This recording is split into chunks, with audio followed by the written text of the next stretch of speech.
80 के दशक में जब फिल्मों में खलनायक ही नायक हो रहे थे, उन दिनों गाजीपुर के एक नौजवान ने अपने बहुत खास दोस्त साधु सिंह के साथ, मुख्तार अंसारी के घर वाले कहते हैं कि साधु सिंह की निजी दुश्वारियों को मुख्तार ने अपना बना लिया था और दोस्ती में कुर्बानी देते देते मुख्तार पर कब अपराधी का ठप्पा लग गया पता ही नहीं चला। यूं कॉलेज तक मुख्तार को खेलने का शौक था, खासकर क्रिकेट। आजादी से पहले उनके पिता दिल्ली के सेंट स्टीफेंस कॉलेज की क्रिकेट टीम के कप्तान रहे थे और मुख्तार को भी क्रिकेट का शौक बचपन से था। Very good cricketer, very good cricketer. अच्छा। हाँ। मेरे पिता क्रिकेट के बड़े प्लेयर थे। वो दिल्ली में वो पढ़े हैं सेंट स्टीफेंस कॉलेज में। तो आपको मालूम होगा कि इस देश का माना जाना वो है। और वहाँ उस समय वो 1938 में क्रिकेट टीम के भी कैप्टन थे और हॉकी टीम के भी कैप्टन थे। लेकिन क्रिकेट खेलने वाला खिलाड़ी जान लेने वाला खिलाड़ी कैसे बन गया, ये कहानी फिल्मी है। लेकिन मुख्तार की कहानी से पहले उनके परिवार की कहानी देखिए। दादा मुख्तार अहमद अंसारी गांधी जी के करीबी और कांग्रेस के अध्यक्ष रहे थे। नाना ब्रिगेडियर मोहम्मद उस्मान को 1947 की लड़ाई में शहादत के लिए महावीर चक्र से नवाजा गया था। पिता सुभानुल्लाह अंसारी स्थानीय राजनीति में सक्रिय थे, जबकि भारत के पूर्व उपराष्ट्रपति हामिद अंसारी रिश्ते में मुख्तार अंसारी के चाचा हैं। लेकिन मुख्तार अंसारी की कहानी में अपराध की दुनिया का हीरो बनना लिखा था।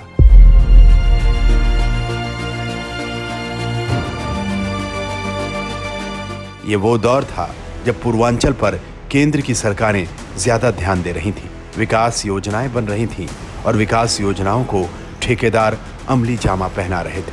ठेका उसी का होता था जिसके पास ताकत होती थी। मुख्तार को ताकत और पैसे का चस्का लग चुका था। रसूख परिवार के पास पैसा पहले से था। 1988 में मंडी परिषद की ठेकेदारी को लेकर ठेकेदार सच्चिदानंद राय की हत्या हुई और नाम आया मुख्तार का। सच्चिदानंद राय एक और बाहुबली ब्रजेश सिंह का करीबी था, तो मुख्तार और ब्रजेश के बीच दुश्मनी का बीज पड़ चुका था। यह दुश्मनी अलग अलग मौकों पर गहरी होती रही। इस बीच 1991 में एक बार मुख्तार को पुलिस ने हिरासत में लिया, लेकिन 2 पुलिस वालों को गोली लगी और मुख्तार फरार हो गया। मुख्तार पर तब एक विधायक बनने की जिद सवार हो चुकी थी। उसने अपनी छवि रॉबिन हुड वाली बनानी शुरू की, जो आज तक कई लोगों के बीच कायम है। वो गरीबों के मसीहा हैं। जब भी कोई यो काम लेके जाता है उसके लिए वो हर वक्त तैयार रहते हैं, चाहे जेल में हो, चाहे बाहर हो, चाहे घर पे हो, कहीं भी हो। मुख्तार अंसारी गरीबों की मदद करते हैं, शादी विवाह है या मकानात बनवाना है या और भी जो भी कोई काम लेके जाता है वो उनकी मदद करते हैं। हर जुल्म के खिलाफ वो लड़ते हैं, इसलिए वो हमारे लिए मसीहा है।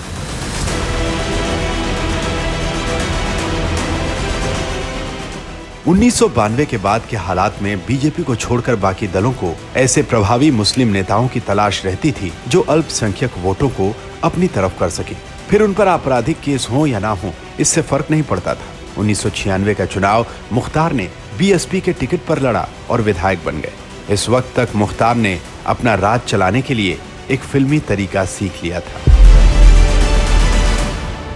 कहा जाता है कि मुख्तार ने अपने पेरोल पर कई पुलिस वालों को रख लिया था, यानी पुलिस वालों को हर महीने एक तय रकम पहुंचने लगी। नतीजा, मुख्तार के रास्ते की अड़चनें अपने आप दूर हो जाती थी। इस बीच 1997 में विश्व हिंदू परिषद के राष्ट्रीय कोषाध्यक्ष और कोल किंग नंद किशोर रुंगटा की सनसनीखेज हत्या में मुख्तार का नाम आया तो मायावती ने उन्हें पार्टी से निकाल दिया। वैसे कहा यह गया कि मायावती ने खुद को सीबीआई से बचाने के लिए यह कदम उठाया था। दिलचस्प ये कि सुप्रीम कोर्ट ने इस केस में मुख्तार को बरी कर दिया था और फिर मुख्तार की कहानी में वो मोड़ आया जिसने उसे बड़ा माफिया बना दिया।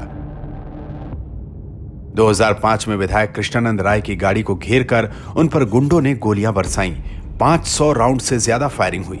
कृष्णानंद समेत 7 लोग मारे गए थे और इतनी फायरिंग इसलिए हुई ताकि ये मैसेज दिया जा सके कि मुख्तार अंसारी को कोई कम ना आके। मुख्तार खुद उस वक्त मऊ में हुए दंगे के मामले में जेल में बंद था, यानी हत्या को जेल से अंजाम दिया गया। कृष्णानंद ने 2002 में मोहम्मदाबाद सीट पर मुख्तार अंसारी के भाई को हराया था। ये हत्या उस हार का बदला थी। मुख्तार ने 1996, 2002, 2007, 2012 और फिर 2017 में भी मऊ से जीत हासिल की थी। इसमें से करीब 3 चुनाव उसने देश की अलग अलग जेलों में बंद रहते हुए लड़े और जेल में रहते हुए मुख्तार की तूती कैसे बोलती थी, ये बांदा जेल के जेलर की कहानी सुनकर समझा जा सकता है। वो जो बाहर से मिलने आया था उसी के पास पिस्टल थी। इनके संज्ञान में थी संभवतः। इन्होंने तुरंत पिस्टल निकाल ली। उन्होंने कहा कि आप मुझे जानते नहीं हैं मैं क्या चीज हूं। और फिर उसके बाद मुझको लोगों ने पकड़ लिया। मैं अंदर था ऑफिस में, ये बाहर आ गए। मतलब आप भी भिड़ गए बिल्कुल। उन्होंने पिस्टल निकालना ही धमकी देना। 2007 में मुख्तार गाजीपुर जेल में बंद था। हद ये कि जेल के अंदर उसके लिए बैडमिंटन कोर्ट बनवाया गया था, जहां कई अधिकारी उसके साथ बैडमिंटन खेलने जाते थे। लेकिन जिस अधिकारी ने मुख्तार के खिलाफ जाने की सोची, उसे मुख्तार अंसारी ने अपने सियासी रिश्तों के चलते बर्बाद करने में कोई कसर नहीं छोड़ी। 2005 में कृष्णानंद राय की हत्या के लिए मुख्तार अंसारी एक लाइट मशीन गन खरीदना चाहता था और इस सौदे के परवान चढ़ने से पहले जिस अधिकारी ने पूरी योजना विफल कर मुख्तार पर पोटा लगाया, उसकी कहानी रुलाने वाली है। कि आपके नेता चुने हुए किस तरह से काम करते हैं ये देख लीजिए। आप ही लोग चुनते हैं नेता को, तो इसीलिए दोषी कौन हो रहा है ये देखने की बात है। ये घटना याद आते ही आज भी आप भावुक लग रहे हैं। बिल्कुल स्वाभाविक है कि 17 साल हम लोग का कीमती समय जब बर्बाद होता है ना, कोई नहीं पूछता है किस परिस्थिति में हम लोग जीते।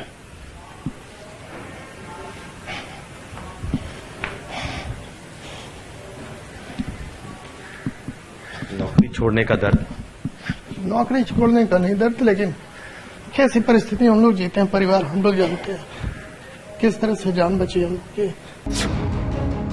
दरअसल मुख्तार अंसारी भले अरसे से जेल में बंद है, लेकिन ना तो चुनाव लड़ने के लिए जरूरी मशीनरी में कोई कमी आई, ना उसकी ताकत में। सियासी दलों से दोस्ती और अदावत का खेल चलता रहा। 2009 में मुख्तार अंसारी बीएसपी के टिकट पर बनारस से लोकसभा चुनाव लड़ा। मुरली मनोहर जोशी जीत तो गए, लेकिन सिर्फ 17,000 वोटों से। फिर कुछ खबरें आईं तो मायावती ने उसे पार्टी से निकाल दिया। मुख्तार अंसारी ने बड़े भाई के साथ कौमी एकता दल बना लिया।